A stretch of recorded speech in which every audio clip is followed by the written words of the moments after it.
In the fall of 2016, DJI introduced the DJI Mavic Pro. The Mavic Pro featured a host of advanced photographic capabilities, extended control range, and a unique foldable design. It was immediately in high demand in spite of its $999 price and has been a bestseller ever since. But above all else, I believe the Mavic's sleek and almost militaristic body design has been a major factor in its attention-grabbing popularity. It was only a matter of time before the Chinese came looking for a piece of the Mavic action.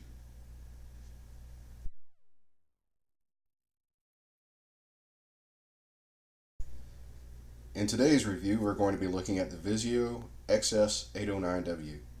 There's another variant of this drone called the XS809HW.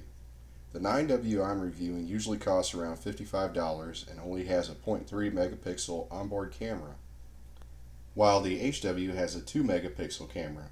The HW camera yields a higher quality video image for only about $10 more. Besides being one of the better looking drones available in my opinion, it has very stable and smooth flight characteristics, as well as enough torque to carry a keychain type action camera. In this video, I'll show some action cam footage as well as the onboard video footage. Okay, so this is just going to be an up-close view of the Visuo, and it's a bit big for a brushed quad. Generally these camera quads can get a bit big, but this one's like, if I can get it lined up, it's 8.5 inches and about 8.5 inches. So pretty big-ish quad for a brushed quad, but I did find I feel like the motors have plenty of torque and can handle quite a bit of weight. So the arms fold in, and I have to admit the folding in arms wasn't a feature like I really was looking for, or one that I would like expect to be really good, but I got them folded in for the first time I went and took it out to fly, and I was actually really impressed because once you get all of the arms folded in and the props lined up, it for one doesn't take up near as much space, plus you don't have to worry as much about the props getting caught or dinged or broken. I love the battery. The battery's obviously inspired by the DJI, but it's shaped like a cartridge and it just goes right in. Real easy. It has an on-off switch, which on-off switches again are pretty rare on these type of quads for some reason. I don't know why, but they just are. The camera pivoting is pretty good. It doesn't pivot upward much, but you can at least adjust it up and down. The controller's got takeoff, land, has a stop kill switch. It's got a speed button for 3 different speeds, a flip button. It's got photography or photographs, a video button, headless mode, and return home. So I haven't used headless or return home, so I can't really vouch for those 2 features. I really like the fold-out phone clip. It's again really just kind of a neat design on it.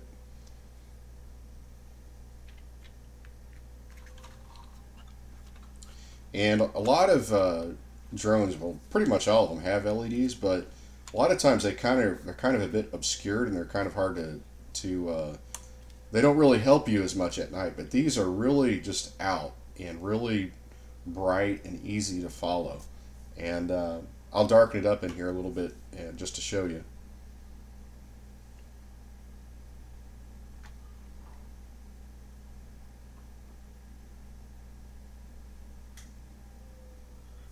So yeah, I mean, just really bright. It's really easy to tell your orientation of the drone while it's up in the air. And it has a takeoff button, which I like too. It just, there's something about it, just hitting that takeoff button, watching the props spool up, and then it taking off is just really cool.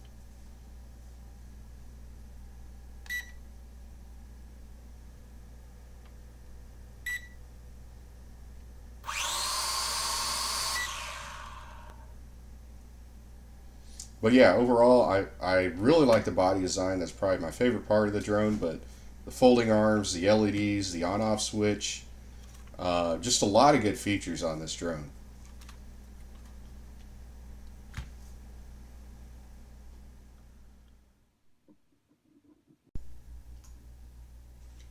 One of the first things I do when I get a quad now is I do a quick range check.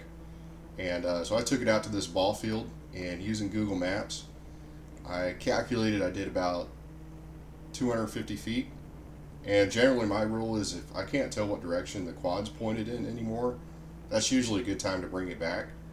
But 250 feet is pretty good. If you're in FPV, you may be able to push for your range out a little bit further, but generally I just feel like 250 is probably a good number to, a distance to keep it at. And this quad doesn't look fast, but it can move pretty well for a brush quad. Okay, for this section, what I'm doing is I'm comparing the stock camera versus the Eachine DVR03 that I used in the range test for it. So basically, the DVR03, it doesn't take good video if you're FPVing, basically using it for image transmission in real time. But if you turn off the FPV signal and just record, you get a pretty good frame rate. Now on your left is a stock camera. It's okay, it's not great, but it functions for what it's supposed to do. And basically, there's a skill to flying a camera quad. And there's the flying skill, and then there's the photography skill. And this drone is good for at least working you into and teaching you the difference between flying really well and taking good aerial photography. As you can see, my aerial photography is needing work, and they're just stuff you learn. Like if you point your quad directly at the sun is generally going to block out most of your vision, and it's going to hurt the quality of your footage. So you want to keep the drone pointed away from the sun, especially if you're flying at sunset like I was here. But anyway, again, it's just a good learning tool.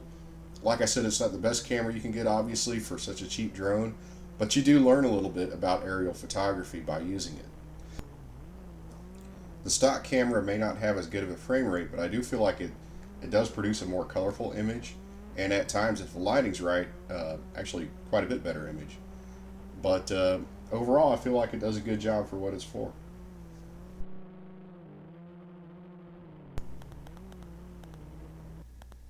Okay, so time for positives and negatives.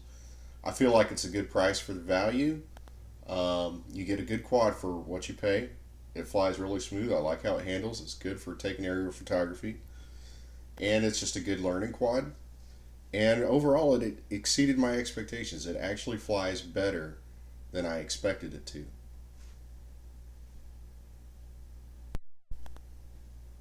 I really don't have very many negatives for this. The props are a bit fragile. Do not fly it indoors because the props will snap if they hit like a wall or a chair. And the looks are a bit deceiving. There's people who might go, oh, it looks like a Mavic. It must be just like a Mavic. It must be, all that. Well, it's not. It just is a very good looking quad that happens to look like a Mavic too. So I really appreciate the body style of this quad. I think they did a great job of replicating it and making it just a little bit different. But overall, I like this quad. I'd recommend it to anybody. But like I said, don't fly it indoors. Keep it outdoors. And just have fun learning your way around flying a camera quad, because it definitely does add a little bit to it. So that's all I got, and thanks for watching my review.